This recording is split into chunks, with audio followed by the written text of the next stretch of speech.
الرحمن الرحیم۔ جن ساتھیوں نے ابھی تک چینل کو سبسکرائب نہیں کیا ان سے درخواست ہے کہ چینل کو جو ہے وہ سبسکرائب کریں۔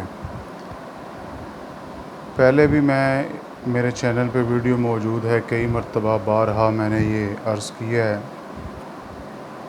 کہ ہمارے ہاں سوچوں پہ قدغن ہے، پابندی ہے۔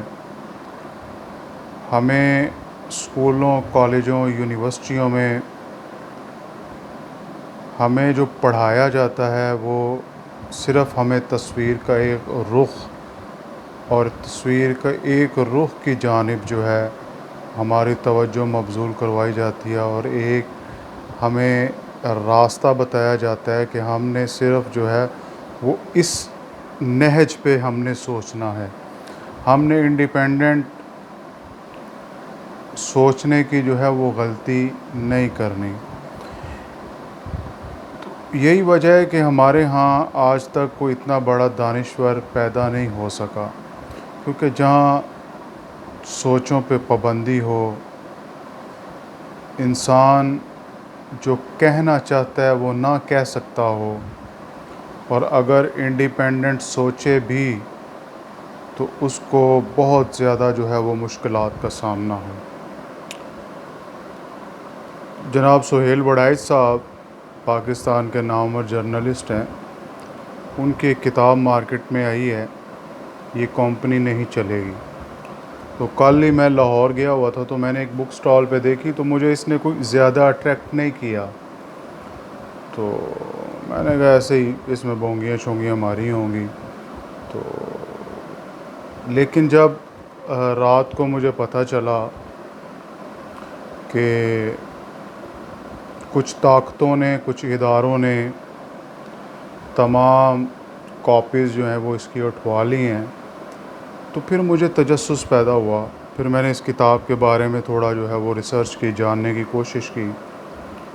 تو جس چیز کو آپ دباتے ہیں یہ فطرت انسانی ہے، انسان کی ایک نیچر ہے، تو وہ اتنا ہی زیادہ جو ہے وہ ابھرتی ہے۔ تو آپ کے دبانے کے عمل نے اس کتاب کو جو ہے وہ بہت زیادہ مقبول کر دی ہے۔ خیر، سہیل وڑائچ صاحب نے جو اس کا سر ورک ہے اس کے بارے میں خود ہی بتایا ہے کہ سالار صاحب جو ہیں وہ ٹانگ پہ ٹانگ رکھ کے بیٹھے ہیں، اور قائد ملت اسلامیہ، فخر ایشیا و یورپ جو ہیں وہ نیچے بیٹھے ہیں اور کھلونوں کے ساتھ جو ہے وہ کھیل رہے ہیں، اور ساری اپوزیشن جو ہے وہ کھڑکیوں سے جھانک رہی ہے اور طرفہ تماشا دیکھ رہی ہے، اپنی آنکھوں سے تماشا دیکھ رہی ہے کہ یہ کمپنی جو ہے یہ عوام کا کیا حال کر رہی ہے۔ اور سہیل وڑائچ صاحب نے یہاں تک جو ہے یہ وضاحت کی ہے، لیکن مجھے وہ نیچے عوام بھی لیٹی نظر آ رہی ہے نا، کیڑے مکوڑوں کی طرح۔ عوام کا جو حال اس دور میں ہے تو وہ بیان کرنے سے قاصر ہے۔ خیر، سہیل وڑائچ صاحب کو 2 سال لگے ہیں یہ جاننے کے لیے کہ یہ کمپنی نہیں چلے گی۔ تو ابھی اس کمپنی کو 6 ماہ ہوئے تھے بنے ہوئے، تو میں نے اس وقت کہا تھا کہ یہ کمپنی جو ہے یہ ملک کا، عوام کا بیڑا غرق کر دے گی۔ جب سے پاکستان بنا ہے کمپنیاں بنانے والوں نے بے شمار کمپنیاں بنائی ہیں، کمپنیاں چلی بھی ہیں، کمپنیاں نہیں بھی چلی، لیکن یہ جو کمپنی ہے نا یہ اپنی مثال آپ ہے۔ اس کمپنی کی مثال پاکستان نہیں بلکہ پوری دنیا کی تاریخ میں مورخ اس کی جو ہے وہ مثال دینے سے قاصر رہے گا انشاءاللہ۔ اور مورخ، پہلی بات یہ ہے کہ میں پہلے بھی عرض کر چکا ہوں کہ ہمارے ہاں کوئی اتنا بڑا مورخ، کوئی اتنا بڑا فلاسفر، کوئی اتنا بڑا ذہن، برین جو ہے وہ پیدا ہی نہیں ہو سکا، کیونکہ پیدا کیا ہو، سوچوں پہ پابندی ہے۔ میں آزادانہ سوچ ہی نہیں سکتا، میں جو بیان کرنا چاہتا ہوں وہ میں بیان ہی نہیں کر سکتا، تو میں جو میرے پاس جو علم ہے، میرے پاس جو نالج ہے یا اور لوگوں کے پاس، وہ مطلب بیان ہی نہیں کر سکتے، وہ جناب وہ قبروں میں لے کے چلے جائیں گے، نہ خود فائدہ اٹھاتے ہیں نہ کوئی دوسرا اس سے فائدہ اٹھا سکتا ہے۔ تو ہمیں جو ہے یہ فسطائیت والی سوچ جو ہے وہ اس کو ترک کرنا پڑے گا، اور ہمیں جو ہے وہ عوام کو سوچنے کا، سمجھنے کا، اس کو بیان کرنے کا جو ہے ہمیں حق دینا چاہیے۔ اور یہ ہیومن رائٹ ہے،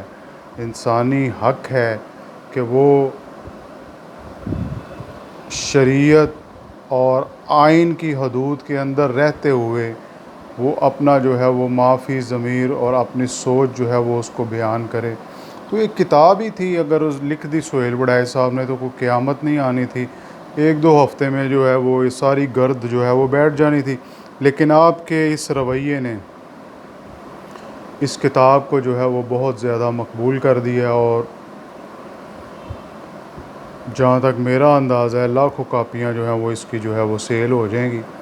اور پھر بھی عوام کو تجسس ہوگا کہ وہ اس کو پڑھیں کہ اس میں ہے کیا۔ حالانکہ اس میں ان کے وہی کالمز ہیں جو پہلے اخبارات میں چھپ چکے ہیں، اور ان کو جو ہے انہوں نے کمپائل کر کے ایک کتابی شکل دے دی ہے، لیکن یہ اچھوتا جو ہے وہ سر ورق کتاب کا جو ہے وہ انہوں نے ایک اچھوتا سا کارٹون جو ہے وہ بنائے ہیں، جن کی انہوں نے جو ہے وہ وضاحت کی ہے، لیکن دوسرے لوگ جو ہیں وہ اس کو کچھ اور ہی سمجھ رہے ہیں۔ اللہ تبارک و تعالی ہمیں سوچنے سمجھنے کی صلاحیت بھی دے، اور حکمرانوں کو ہوش کے ناخن لینے کی توفیق بھی عطا کرے۔